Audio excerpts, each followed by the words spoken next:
నమస్తే. ఒక 7-year-old అబ్బాయికి చేతికి చిన్న దెబ్బ తగిలింది.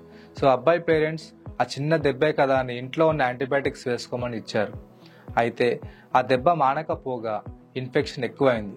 ఏదో తేడాగా ఉందేంటి? సో ఒక వారం తర్వాత డాక్టర్ని కన్సల్ట్ అయితే డాక్టర్ చెప్పిన విషయానికి పేరెంట్స్ కంగు తిన్నారు. ఆ అబ్బాయికి ఏ యాంటీబయాటిక్ వాడినా కూడా ఇన్ఫెక్షన్ తగ్గట్లేదు. అంటే అది సో స్ట్రాంగ్ ఐవీ యాంటీబయాటిక్స్ ఇవ్వాల్సి వచ్చింది. అండ్ అబ్బాయికి ఒక 1 week హాస్పిటలైజ్ అయ్యాడు అండ్ బిల్ లక్షల్లోకి వెళ్ళిపోయింది. ఓకే, సెకండ్ అండి. ఇంకో కేస్, ఒక పెద్ద ఆవిడకి యూటీఐ వచ్చింది. సో బర్నింగ్ యూరినేషన్ ఉండడంతో తనకి తెలిసిన యాంటీబయాటిక్స్ వితౌట్ డాక్టర్ ప్రిస్క్రిప్షన్ ఏవో ఆన్ అండ్ ఆఫ్గా వేసుకుంది.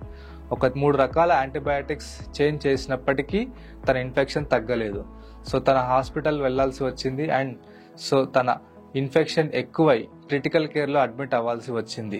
సో పైన చెప్పిన 2 example cases not at all rare, but it's happening in India every day, every month and every year.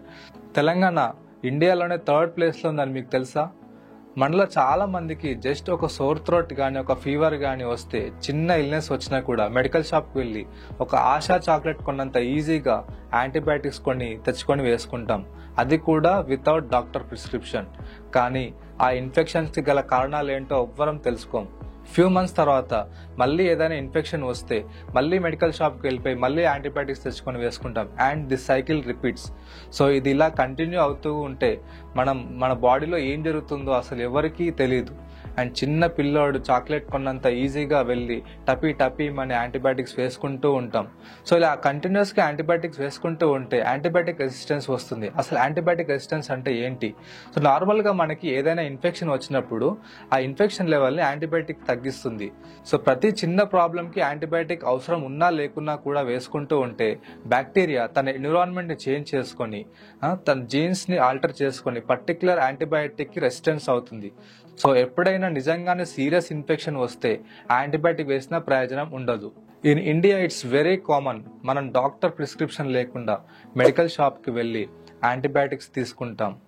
ఇంకా కొంతమంది ఆణిముత్యాలు అన్న స్ట్రాంగ్ మెడిసిన్ ఇవ్వండి, దెబ్బకి ఇన్ఫెక్షన్ ఎగిరిపోవాలి అని చెప్పి యాంటీబయాటిక్స్ తీసుకుంటూ ఉంటారు. ఎందుకంటే మనకి ఏదైనా ఇన్ఫెక్షన్ వచ్చినప్పుడు ఒక్కటే రోజులో తగ్గిపోవాలని చాలా మంది అనుకుంటాం కదా. సో అసలు మోస్ట్ కామన్గా వచ్చే ఈ ఫీవర్, వైరల్ ఇన్ఫెక్షన్స్ అని ఎంతమందికి తెలుసు? అసలు యాంటీబయాటిక్స్ ఓన్లీ బ్యాక్టీరియల్ ఇన్ఫెక్షన్స్ మాత్రమే పనిచేస్తాయి, వైరల్ ఇన్ఫెక్షన్స్ కి పని చేయవని ఎంతమందికి తెలుసు? According to the World Health Organization, by 2050 antibiotic resistance could cause 10 million deaths per year. ఇది గ్లోబల్ గా క్యాన్సర్ కన్నా చాలా ఎక్కువ. ఎస్, మీరు విన్నది నిజమే. యాంటీబయాటిక్ రెసిస్టెన్స్ వల్ల చనిపోయే ఛాన్స్ కూడా ఉంటుంది.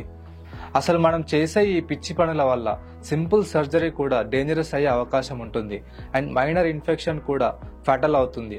ఈవెన్ చైల్డ్ బర్త్ కూడా చాలా రిస్కీ అవుతుంది. అండ్ సాడ్ పార్ట్ ఏంటో తెలుసా?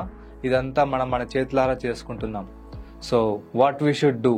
మనం మన ఫ్యామిలీని ప్రొటెక్ట్ చేయాలి అని అంటే డాక్టర్స్ ప్రిస్క్రిప్షన్ లేకుండా అసలు యాంటీబయాటిక్స్ వేసుకోకూడదు. డాక్టర్స్ ప్రిస్క్రైబ్ చేసిన యాంటీబయాటిక్స్ కోర్స్ మధ్యలో ఆపకూడదు అండ్ కంప్లీట్ కోర్స్ వాడాలి.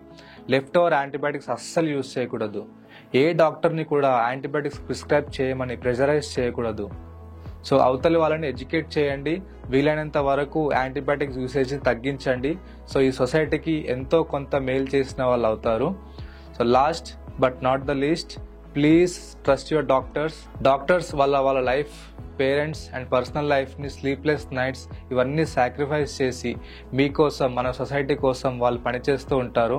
సో మీరు మాత్రం ఈ సోషల్ మీడియా, వాట్సాప్ ఆర్ యూట్యూబ్లోనే చూసి మీ ఇష్టం వచ్చినట్టు యాంటీబయాటిక్స్ యూజ్ చేసిన తర్వాత అవి రెసిస్టెన్స్ అయ్యాక ఒకవేళ ఇన్ఫెక్షన్ తగ్గకపోతే మళ్ళీ మీరే డాక్టర్స్ని రివర్స్ తిట్టడం, కొట్టడం లాంటివి చేస్తారు. ఆ డాక్టర్ని డిఫేమ్ చేస్తారు.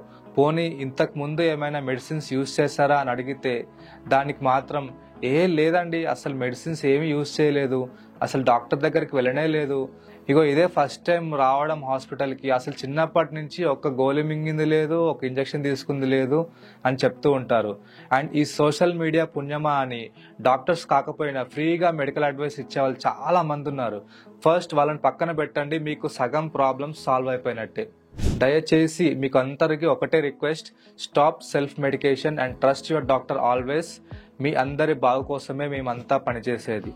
Thank you so much. If you like the video, please like, share and subscribe. Thank you so much.